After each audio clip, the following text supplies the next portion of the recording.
The more we strive for security, the more insecure we feel. Ladies and gentlemen, friends, thinkers, wanderers of the inner world, I want to invite you, just for a moment, to sit not only with your bodies, but with your attention, to sit with that invisible flame inside you that never stops flickering, the flame we call anxiety. Most of us spend our lives in pursuit of something we call security. We chase it in money, in status, in relationships, in beliefs, in rigid plans for the future.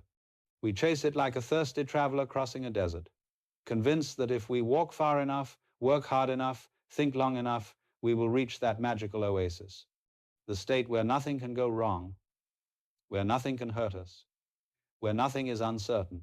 But here is the paradox, a paradox so profound that Alan Watts wrote an entire book around it.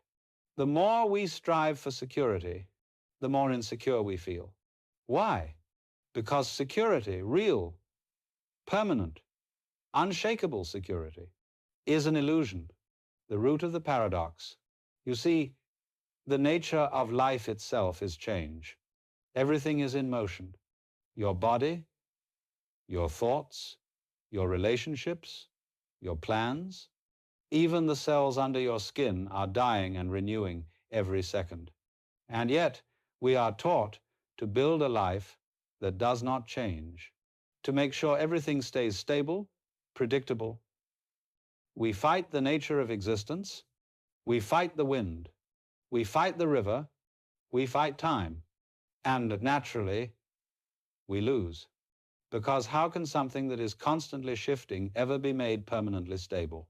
The human mind says, if I plan enough, think enough, worry enough, maybe I can keep everything in place. But the moment you hold anything too tightly, a job, a person, an identity, a belief, you become a prisoner of it. You check your bank account 3 times a day. You analyze every word your partner says. You worry if your boss frowned because you did something wrong. You become obsessed with your health, fearing every sensation in your body. You fear losing your youth, your opportunities, your chances. The pursuit of security becomes a trap built from the very fears we are trying to escape.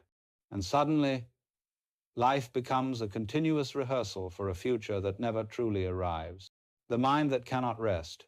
There's a particular kind of exhaustion that modern humans live with, a tiredness of the soul.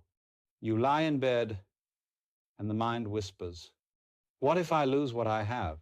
What if tomorrow something goes wrong? What if I fail? What if I'm not enough? The mind becomes a searchlight, constantly scanning the horizon for danger, not because danger is present, but because the fear of uncertainty becomes a danger in itself. Alan Watts calls this the misery of the thinking mind, a mind that tries to use thought to escape life, instead of using thought to participate in life. The more the mind tries to predict the future, the more anxious it becomes about not being able to predict the future. It's like tightening your fist to hold water. The tighter you squeeze, the faster the water slips out. In this way, we become anxious not because life is dangerous, but because we demand that life guarantee our safety. Why security feels so seductive. Security feels comforting. It promises us certainty, control, protection, a stable identity, predictability. It feels like a psychological shelter, but every shelter becomes a prison when we use it to hide from a storm that does not exist. The great paradox is that the safety we search for is the very thing that intensifies our fear. The more we cling to life, the more afraid we become of losing it. The more we cling to love, the more terrified we become of heartbreak. The more we cling to reputation, the more anxious we become of judgment. The more we cling to youth, the more desperate we become at the sight of one gray hair. And so, our attempt to protect ourselves becomes the source of our suffering. What we call seeking security is often just resisting reality. The illusion of control. Modern society has taught us that we can control everything, control our destiny, control our emotions, control our image, control how others perceive us, control outcomes through constant planning. But life was never designed to obey us. You can plant a seed, but you cannot command its growth. You can love a person, but you cannot control their choices. You can build wealth, but you cannot stop global shifts. You can take care of your health, but you cannot guarantee immortality. We mistake control for power, but genuine power comes from fluidity, not rigidity, from the ability to move with life rather than against it. Trying to control life is like trying to control the waves of the ocean. The ocean rises and falls on its own rhythm. Your job is not to command the waves, but to learn how to surf. What we fear most, the present moment. Here is something deeply ironic. Most people are not actually afraid of the future. They are afraid of feeling the present. We worry about tomorrow because we fear experiencing our emotions today. We fear uncertainty because we cannot sit with ourselves. Alan Watts said, "The desire for security and the feeling of insecurity are the same thing. You cannot hold one without creating the other." Security creates fear. Fear creates the need for more security. And so the cycle continues. We become anxious about our anxiety, afraid of our fear, insecure about our insecurity. This is the paradox, breaking the cycle, the wisdom of insecurity. So how do we escape this loop? Not by chasing security harder, but by embracing insecurity as the nature of life itself. Insecurity is not a flaw. It is the essence of being alive. The seed risks becoming a tree. The bird risks the open sky. The newborn risks its first breath. Every moment of life is a risk. To be alive is to be uncertain. To be uncertain is to be free. Watts suggests that true liberation comes from accepting the fluidity of existence, the unpredictability of circumstances, the changing nature of relationships, the impermanence of the self. It's not about giving up responsibility, but about giving up the impossible task of making life perfectly safe. When you stop resisting change, change stops frightening you. When you stop clinging, life stops running away from you. When you stop demanding control, you gain the power of flexibility. This is the wisdom of insecurity, the understanding that insecurity is not a threat, but a gateway. 7. Living fully in the present. So what does it mean to live without chasing security? It means discovering the miracle of the present moment. Not the present moment as a slogan or spiritual cliche, but the vivid, breathing, unrepeatable reality of right now. Right now is the only place where life is actually happening. Right now is the only place that isn't imagined, feared, or rehearsed. When you are fully present, you stop worrying about losing what you have. You stop rehearsing future disasters. You stop bargaining with life. You stop chasing guarantees. And in that space, something incredible happens. Anxiety loosens its grip. Fear dissolves. The heart opens. Life becomes livable again. Security is no longer something you chase. It becomes something you feel naturally, not because life is predictable, but because you are no longer afraid of unpredictability. 8. The courage to live without guarantees.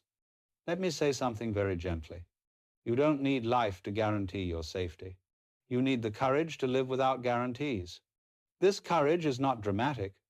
It doesn't look heroic. It looks like small, quiet choices. Choosing to breathe instead of overthink. Choosing to experience instead of control.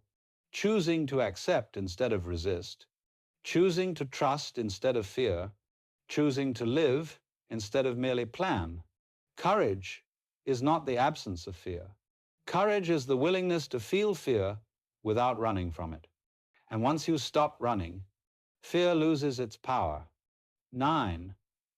What lies beyond anxiety? Once you accept that life is insecure, something paradoxical happens. You begin to feel truly secure, not because the world changed, but because your relationship with uncertainty changed, you become grounded in something deeper than circumstances. You become grounded in presence, in awareness, in the ability to handle whatever comes.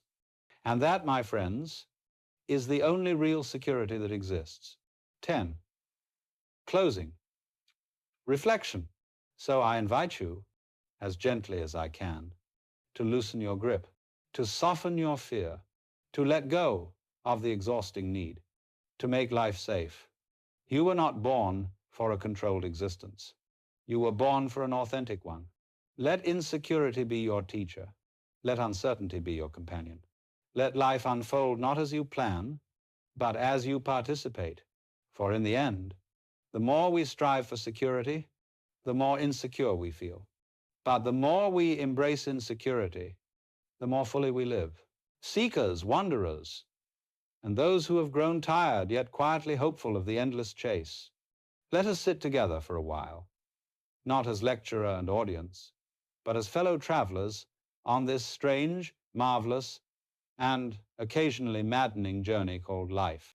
And let us explore something that hides in plain sight, something we all feel, yet rarely question. The curious paradox that the more we strive for security, the more insecure we feel. It is a paradox woven so silently into our modern world that we barely notice how deeply it governs our behavior. The human need for solid ground. From childhood, we are taught explicitly and implicitly that life must have firm ground beneath our feet. Be sensible. Plan ahead. Play it safe. Security is presented as the highest virtue, a stable job, a predictable future, a comfortable bank balance, a reputation that is clean and respectable. And so, quite dutifully, we try, we strive, we chase, we save, we prepare. But what happens? The more we seek guarantee, the more anxious we become about losing it. The more we accumulate, the more we fear that it might slip through our fingers. The more tightly we hold on to life, the more fragile life feels. Just like trying to hold water in your hands, the harder you squeeze, the more it escapes. The illusion of the permanent self, this insecurity is not just economic or emotional, it's existential. It stems from a misunderstanding at the very heart of human consciousness. We live under the assumption that inside our chest, behind our eyes, there is a solid, separate, permanent me who must be protected at all costs. A little ego wrapped in armor. But when you look deeply through meditation, through silence, through honest observation, you find that this solid me is actually quite fluid. It is a moment-to-moment process, an ever-changing dance of thoughts, memories, sensations. The idea of a perfectly secure self is an illusion. And illusions, no matter how comforting, cannot give real peace. Why security becomes a trap. Now, I am not saying security is wrong. A roof, food, stability, these are practical necessities. But psychological security, the kind we desperately chase, is the trap. Because what we truly want is not to be safe. What we truly want is to feel alive. And aliveness, by its nature, requires uncertainty, movement, contrast, spontaneity. Imagine watching a movie where you already know every line, every scene, every twist. Imagine playing a game where you know you will win before you even start. You wouldn't call that security. You'd call it boredom.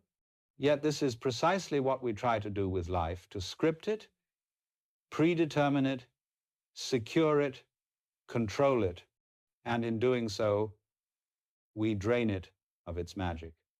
The anxiety of what if. Modern society is powered almost entirely by one phrase. What if? What if I fail? What if I lose the job? What if they judge me? What if I'm not enough? And the mind, like a very clever lawyer, begins to build a case for your fear. stacking evidence upon evidence. You need to work harder. You need to save more. You need to protect yourself. You need to build a wall around your life. And the wall grows and grows and grows until one day you realize it is not keeping danger out. It is keeping you in. The nature of life is fluidity. Life is not a rock, it is a river. It moves, shifts, twists, and evolves. To demand permanence from something fundamentally impermanent is to invite distress. It's like yelling at the ocean to stop waving, or pleading with the wind to stay still. We suffer not because life is insecure, but because we expect it to be secure when it never can be. We suffer because we refuse to dance with the rhythm of change. The more we defend ourselves, the weaker we become. Have you ever noticed something peculiar? The strongest trees in the storm are not the stiff ones, they are the flexible ones. The bamboo bends. The oak breaks. The same applies to the human spirit. When we try to armor ourselves with certainty, we become brittle, fearful, rigid, terrified of anything that falls outside our control. And ironically, what we believe will protect us imprisons us. It's like building a fortress so strong that even you can't get out. Life without guarantees is not a threat, it's a gift. Consider for a moment. If you woke up tomorrow and everything in your life was guaranteed, guaranteed health, guaranteed income, guaranteed relationships, guaranteed outcomes, would you feel secure? Or would you feel trapped in a universe that no longer allows mystery, growth, or surprise? Security is not the absence of risk. Security is the willingness to trust the flow of life. It's confidence, not certainty. It's presence, not prediction. It's embracing the unknown as a friend, not an enemy. The chase itself creates the fear. Most people don't realize this. We don't seek security because we are insecure. We become insecure because we seek security. The chase creates the fear. It's like running after your own shadow. The faster you run, the faster it runs. The moment you stop and stand still, the shadow is simply there, harmless. In the same way, the moment you stop the frantic chase for security, peace arises on its own. True security comes from letting go. This is the paradox at the heart of being human. The only people who feel safe are the ones who have stopped demanding safety. The only people who feel free are the ones who have stopped clinging. The only people who feel grounded are those who are not afraid to fall. Letting go is not abandoning life. Letting go is finally participating in life. Letting go allows room for miracles, for spontaneity, for the unexpected beauty that rigid control could never create. The art of trusting the flow. Imagine floating on your back in a lake. If you tense your muscles, if you panic, if you struggle, you sink. But if you relax, surrender, trust the water, you float effortlessly. Life is very much like that water. It holds you, carries you, supports you, if you stop fighting it. But trust is not an intellectual decision. You can't force it. Trust emerges when you realize that you never had control in the first place. And strangely, that realization, far from being frightening, is liberating. The freedom beyond fear. When you no longer cling for security, something marvelous happens. You become present, truly present. You begin to see the texture of the moment, the taste of your food, the warmth of someone's smile, the softness of your breath. Life becomes intimate, vivid, alive. You start living not as a strategist or a warrior, but as a dancer, a participant in the cosmic play. And in this participation, you discover something extraordinary. Security is not the result of control. Security is the result of connection. Connection with the moment. Connection with yourself. Connection with life as it is, not as you want it to be. You are already safe. Perhaps the most liberating truth is this: You have already survived every challenge life has thrown your way, every heartbreak, every loss, every uncertainty. Here you are, breathing, listening, alive. Life has supported you so far. Why assume it will stop now? Perhaps the universe is not a battlefield, but a garden, not a trap, but a teacher, not a threat to be managed, but a mystery to be lived, a new way to live. So how do we live beyond the chase for security? Not by rejecting stability, not by being irresponsible, but by shifting where we place our faith. Instead of trusting our plans, we trust our ability to respond. Instead of trying to know every answer, we learn to sit comfortably in the questions. Instead of trying to secure the future, we cultivate presence in the now. And the miracle is,